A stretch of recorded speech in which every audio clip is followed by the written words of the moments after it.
Most people who try starting seeds indoors end up with tall, weak, floppy seedlings that collapse the moment they go outside. Usually, they didn't do anything wrong. They just missed 3 small things that matter more than everything else. In this video, I'm going to show you exactly how to start seeds indoors under lights so your plants come out short, thick, and ready for the garden. If you want to grow real food in a real backyard, hit subscribe. This channel is built around practical food production. Before we get into it, drop a comment below and tell me what you're planning to start indoors this season. I read everyone. The reason you start seeds indoors is simple. Some crops need more time to mature than your outdoor growing season allows. Tomatoes, peppers, and eggplant need 8 to 10 weeks of growth before they're ready to go outside. If you wait until after your last frost to start them, you're already 2 months behind. By the time your plants are mature enough to produce, the season is ending. Starting indoors means your tomatoes already have 2 months of growth before they ever see the garden. Starting indoors also gives you more control. Seeds started indoors germinate in stable, warm conditions with consistent moisture. You're not at the mercy of cold soil, late frosts, or early dry spells. You only need 5 things. Containers. Seed trays with individual cells are the most practical option for beginners. Each cell holds one plant and keeps root systems separate, which makes transplanting easier. You can also use small pots, recycled containers, or anything that holds soil and has drainage holes in the bottom. Drainage is not optional. Containers without drainage holes will drown your seedlings. Seed starting mix. This is not the same as potting soil or garden soil. Seed starting mix is fine-textured, lightweight, and designed to hold just enough moisture for germination without staying soggy. Garden soil is too heavy and dense for seed starting. It compacts in containers, restricts root growth, and holds too much water. Use seed starting mix. Third on the list are seeds. Start with crops that are easy to germinate. Tomatoes, peppers, broccoli, cabbage, cauliflower, onions, and leeks are all strong choices for indoor starting. Crops like carrots, beets, and beans do not transplant well and should be direct sown outdoors instead. The fourth item is a light source. This is the part most beginners underestimate. A sunny south-facing window is rarely enough, especially in late winter when days are short and sun angles are low. Seedlings in a window stretch toward the light, grow tall and thin, and develop weak stems. A grow light positioned close to your seedlings and running long hours solves this completely. The fifth item is a heat source for germination. Seeds germinate faster in warm soil. Most vegetable seeds germinate best in soil temperatures between 65 and 85 degrees Fahrenheit. A heat mat placed under your seed trays raises soil temperature and speeds up germination significantly. Once seeds have sprouted, the heat mat is no longer necessary. Fill your containers with seed starting mix to about 1/2 inch from the top. Don't pocket down hard. Seed starting mix should stay loose and light. Press it down gently so it's settled but not compressed. Water the mix before you sow your seeds. You want it evenly moist throughout. Not dripping wet, not dry. Squeeze a handful and it should hold its shape but not release water. That's the right moisture level. Pre-moistening before sowing prevents seeds from being displaced by watering after they're in the container. Read your seed pocket. It will tell you how deep to plant each seed. Most vegetable seeds are planted at a depth of 2 to 3 times their diameter. Tiny seeds like lettuce get pressed into the surface and barely covered. Larger seeds like squash go deeper. Sow 2 seeds per cell.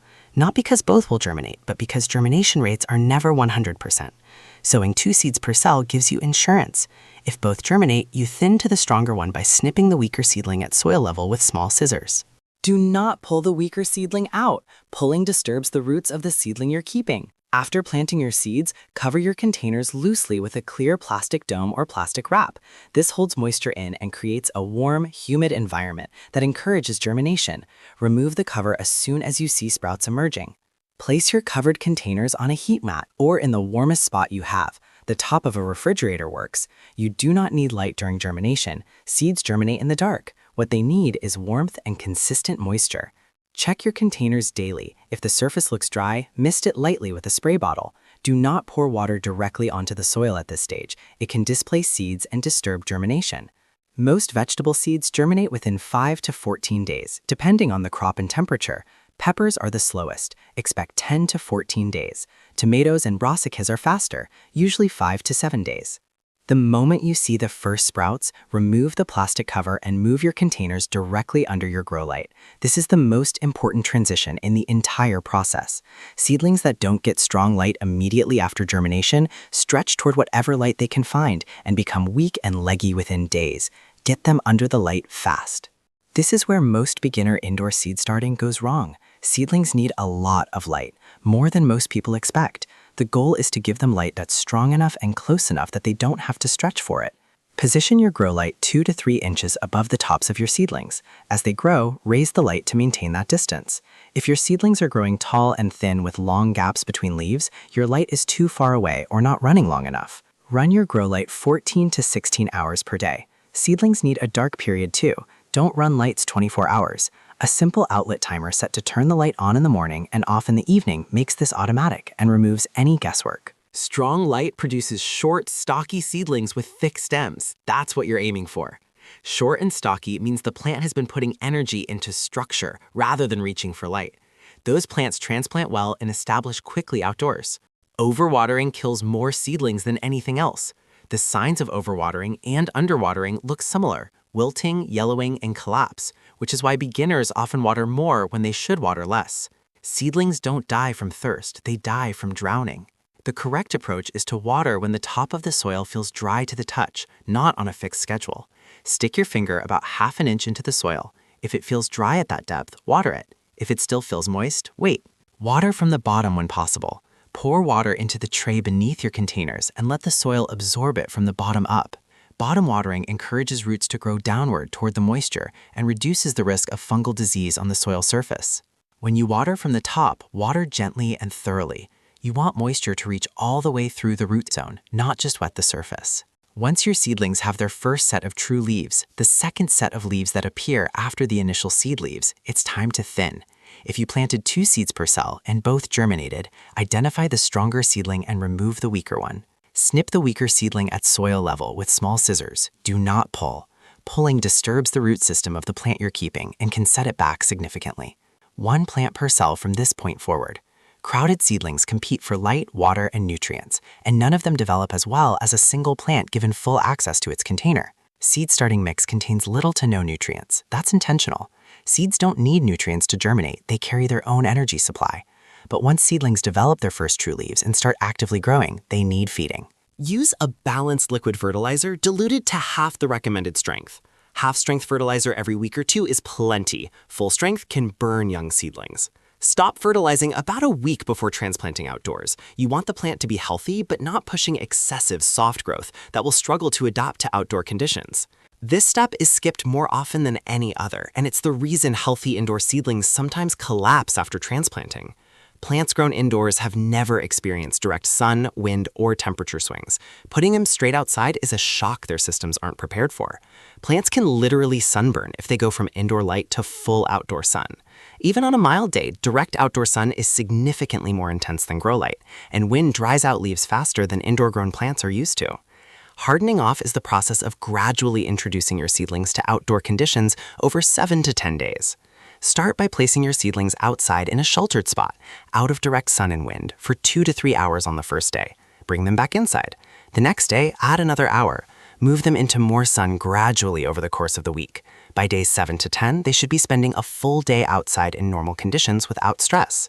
Watch them closely during this process. If your seedlings are wilting, they are getting too much sun or too much wind too soon. Back off and slow down the exposure. A little patience here prevents losing plants you've spent weeks growing. Your seedlings are ready to transplant when they have 2 to 3 sets of true leaves, a strong root system that holds the soil together when you remove them from their container, and they've completed their hardening off period. Check your last frost date before transplanting warm season crops like tomatoes and peppers. These plants cannot tolerate frost. Cool season crops like broccoli, cabbage, and lettuce can go outside earlier and handle light frost without damage. Once your plant seedlings have hardened off, transplant on a cloudy day or in the evening if possible. Transplanting in full midday sun stresses plants. Overcast conditions or evening transplanting gives roots time to establish before facing intense heat and light. Dig a hole slightly larger than your root ball. For tomatoes specifically, plant deeper than the seedling was growing indoors. Tomatoes develop roots along their buried stem, and a deeper plant is a stronger plant. For everything else, plant at the same depth it was growing.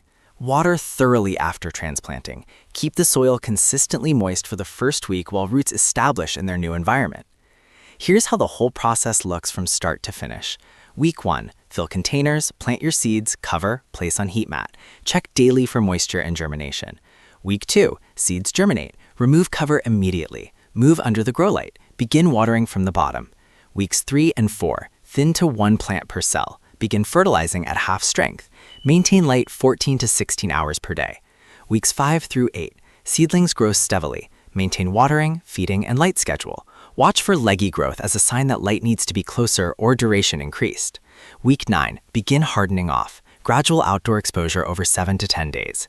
Week 10, transplant outdoors after the last frost date for warm season crops or earlier for cool season crops.